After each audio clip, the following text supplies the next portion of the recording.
Hola chicos y chicas, esta semana veremos la historia y uso de una herramienta que ustedes vienen conociendo desde que iniciaron la secundaria, la tabla periódica. Todos ustedes han utilizado la tabla periódica. Hoy hablaremos un poco de su historia y el cómo está organizada. Como algunos recordarán, en la antigüedad muchos creían en la teoría de Aristóteles de los 4 elementos. Pero a medida que la tecnología avanzó, los científicos se dieron cuenta de que en realidad existían muchos tipos de átomos, y el lío más grande era encontrar una manera de ordenarlos de una forma que tuviera sentido. El primer científico que se arriesgó a proponer una forma de organización fue Johann Dobereiner. Él se percató de que algunos elementos compartían características y se podían organizar en grupos de 3. Él llamó a estos grupos tríadas. Otro científico llamado John Newlands se percató de que cada 8 elementos las características se repetían desde el principio como las notas musicales, así que denominó a la serie de 8 elementos como octavas. Sin embargo, la primera tabla oficialmente creada fue propuesta por el científico ruso Dmitri Mendeleev en 1869. Él sabía sobre los protones en el núcleo, así que se puso a pensar que si el número de protones determina el número atómico de un elemento, obviamente debía existir el elemento 1, 2, 3, 4 y así sucesivamente. Lógicamente, en este momento todavía no se habían descubierto todos los elementos químicos, así que él organizó la tabla dejando los espacios de los elementos que faltaban por descubrirse. Al principio la gente pensó que estaba loco por dejar esos espacios en blanco, pero obviamente él tenía razón. Y con el tiempo estos elementos fueron apareciendo y la tabla de Mendeleev se fue completando hasta ser como la conocemos hoy. Es una lástima que se fuera al otro barrio antes de completar su tabla, pero definitivamente era un crack. En total, nuestra tabla periódica contiene 118 elementos, 94 de ellos están en la naturaleza. Del 95 al 100 existieron en el pasado, pero desaparecieron por ser demasiado inestables.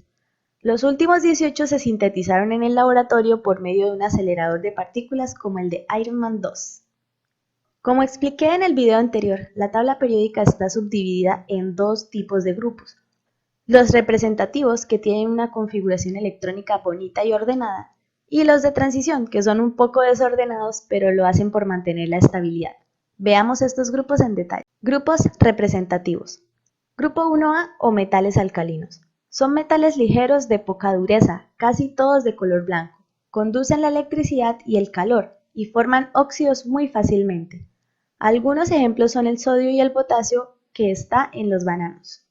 Grupo 2A o metales alcalinotérreos. También se consideran metales ligeros, aunque son un poco más duros que los anteriores. También son conductores y también forman óxidos fácilmente. Algunos ejemplos son el calcio, como el de nuestros huesos, o el magnesio. Grupo 3A o elementos térreos. Llevan ese nombre porque son abundantes en las rocas y tierras. Son poco reactivos, pero muy maleables, como el aluminio, que solemos emplear en fabricar objetos como ollas, cubiertos, entre otros. Grupo 4A o familia del carbono. La verdad ninguno se parece al carbono, pues la mayoría son metálicos y el carbono no. De todas maneras, el más importante es el carbono porque es el principal elemento de todos los seres vivos. Grupo 5A o familia del nitrógeno. En este grupo tampoco se parecen mucho al nitrógeno porque es el único gaseoso. Lo que sí tienen todos es que reaccionan al estar a altas temperaturas y tanto el nitrógeno como el fósforo son esenciales para la vida. Grupo 6A o familia del oxígeno. En este grupo algunos son metálicos, menos el oxígeno y el azufre que hacen parte de los seres vivos. Los que son metales son semiconductores, todos son bastante reactivos, sobre todo el oxígeno. Grupo 7A o halógenos. Son elementos altamente reactivos, por lo que la mayoría son tóxicos para los seres vivos. Por lo general atraen a los metales ligeros para formar sales. Algunos ejemplos son el flúor y el cloro. Grupo 8A o gases nobles. En realidad los demás abajo no son gases, pero el nombre del grupo es cool, así que no se lo cambiaron. Son átomos que tienen su configuración electrónica completa, así que no se unen con ninguno porque no lo necesitan. Le pusieron nobles porque eran igual de repelentes que los nobles de la realeza. Ahora vamos con los grupos de transición. Metales de transición. Son los que están en medio del grupo 2A y 3A. No hay mucho que decir sobre ellos, excepto que contienen la mayoría de minerales que consideramos preciosos o útiles: cobre, hierro, oro, plata. y el rarísimo mercurio, que es el único metal líquido. Tierras raras o extrañas. Se llaman así porque son bien raras, y eso también las pone en lo más bajo de la tabla.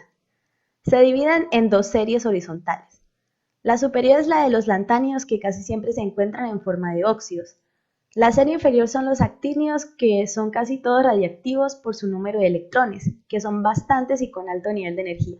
De todas formas, en la mayoría de las tablas solo ponen hasta el elemento 103 porque los últimos son artificiales y a nadie le importan.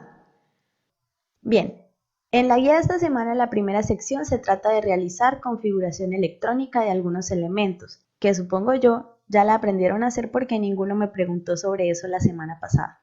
La tarea es comparar en qué se parecen las configuraciones de dos elementos del mismo grupo. En la segunda sección deberán tratar de encontrar al menos 10 elementos químicos presentes en su casa, por ejemplo el aluminio en las ollas, el hierro de las puertas, el cloro para limpiar, y en una tabla organizar el elemento, el objeto en el que se encuentra y el grupo de la tabla periódica al que pertenece. Sean creativos, miren las etiquetas de los productos que consumen, no es tan difícil. Bueno, chicos y chicas, eso es todo por hoy. Abracitos virtuales para todos. Chao.